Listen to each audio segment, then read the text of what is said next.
అరే కాక మనం ఎవ్వరితోటైనా పెట్టుకోవచ్చు గాని ఇంట్లోల జోలికైతే అస్సలు పోవద్దు.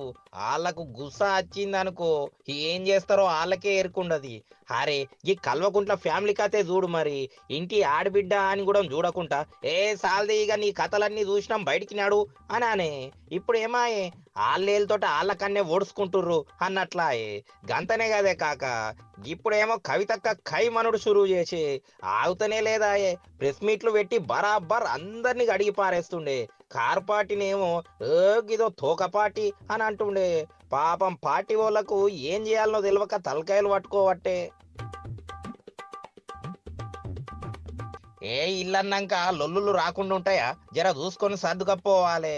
తిట్టుడు ఒరుడు షురువు చేస్తే ఎవరికి నష్టము? ఆళ్ళకే కాదే. గీ ముచ్చట కూడా సమజ్ చేసుకోకుండా జోరుదారు తిట్టుకోబడితిరి. ఓ ఆడబిడ్డ అన్నాక అటో ఇటో అంటే కడుపులో పెట్టుకోవాలి. గిట్లా బయటికి నడువు అని అంటారా అని పార్టీలనే కొందరు అనుకోబట్టిరు. ఇంకొందరేమో ఎంత కూతురు చెల్లైతే మాత్రం ఏది పడితే అది అనుడైనా వెనక ముందు చూసుకోవద్దా? అంత ఘోరంగా అంటే ఎట్లా ఊకునేది? రేపు పొద్దున పార్టీల మిగిలినోళ్ళు కూడా ఏహే ఇలా కథ చూసినాం కదా, ఎవ్వలేమన్నా వీళ్ళకేం కాదు అని అనుకుంటే ఎవ్వరికి నష్టం అని ఇట్లా కొందరు లా పాయింట్ కూడా లేవనెత్తబట్టిర్రు.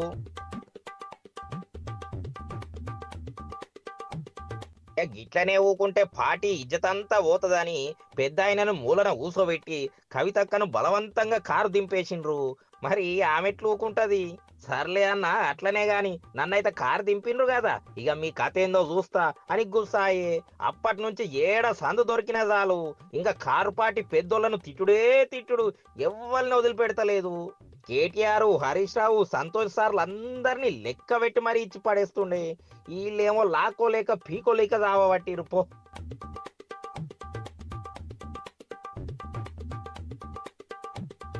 కారు కథ అయితే ఓడిసిపాయే.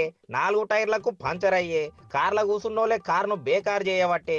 పాపంగా పెద్ద అయిన కేసీఆర్ సార్ను కాంగ్రెస్ వాళ్ళు విచారణ అంటూ బజార్లకు లాగిండ్రు. ఒక్కరికైనా శరం ఉన్నదా? గా పెద్ద ఆయన ఎవరు? తెలంగాణ తెచ్చిన ఆయనే. తెలంగాణ కోసం ఢిల్లీ పెద్దల్ని గడగడలాడించిన ఆయనే. తిండి తిప్పలు మానేసి కడుపు ఎండబెట్టుకొని మరి రాష్ట్రం సాధించిన గా పెద్ద మనిషిని ఇలా మీరు అందరు కలిసి ఆగమాగం చేయబడితిరి. ఏం చేయాలనో తెలియక ఆయన గప్సుప్గా కూసుని పార్టీని అంతా నాశనం చేసిర్రు అందరు కలిసి అనుకుంటా. కవితక్క మొత్తం కడిగి పారేస్తున్నది.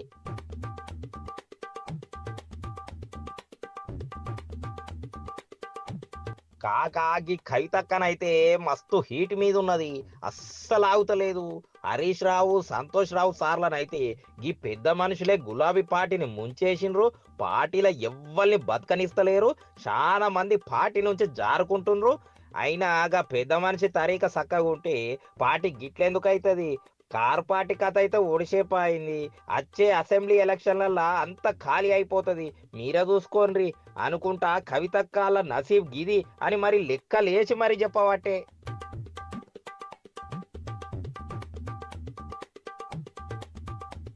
పాపం party working president KTR sir ఓ ఇంటర్వ్యూలా పొత్తు పెట్టుకునే తందుకు సిపిఐ వస్తానంటే మేము అస్సలే కాదనము. కాంగ్రెస్ ఆట ఖతం చేసేటందుకు వాళ్ళు చేతులు కలుపుతామంటే మాకు మస్తు ఖుషి అని దీనికి కవిత కావో మస్తు నవ్వబట్టే. అరే ఇలా దిమాగ్ మొత్తం ఖరాబ్ అయింది. అసలు ఎట్లున్న పార్టీని ఏడికి తీసుకొచ్చి పెట్టిండ్రు? షీషీషి అనుకుంటేనే బేకార్ అనిపిస్తున్నది. అరే మొన్నటిదాకాకి సిపిఐని తోకపాటి తోకపాటి అన్నోళ్ళు మీరే కదా, మరి ఇప్పుడు దాన్ని తోక పట్టుకునే తందుకు రెడీ అయిపోతుంది. ఇంత బతుకు బతికి ఇంటెనక సచ్చినట్లున్నది మీ కథ. అసలు నిజం చెప్పాలంటే అస్సలు తోకపాటికి కారుపాటి అని కవితక్క గిట్లా అంటుంటే పాపం గులాబీ పార్టీ వాళ్ళు అన్ని ఏం చేయలేక సప్పుడు చేయకుంటున్నారు పో.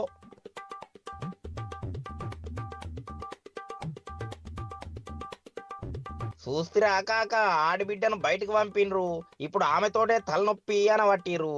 తప్పది కాక తప్పది, కొన్ని భరించాలి అంతే. పాపం పెద్ద ఆయన కేసీఆర్ సార్కే ఈ తిప్పలన్నీ వచ్చిపడే. ఈ ఏం చేయాలి? అప్నా అప్నా నసీబ్ గంతే పో.